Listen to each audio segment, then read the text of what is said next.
Welcome to Solvetic, your channel to always learn technology easily.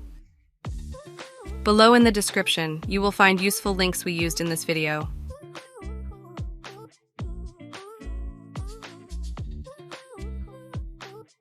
Today at Solvetic, we will see how to make round videos on WhatsApp. We start by entering the chat where we want to send the video. Next, we are going to hold down the camera icon and we will see that we enter the round video mode. Here we can hold down to record or slide up to record automatically without having to press.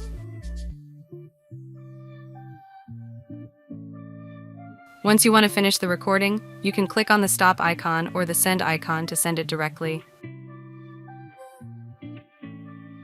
Finally, we will see our round video created and sent in the chat. Hey, remember to subscribe Solvetic channel.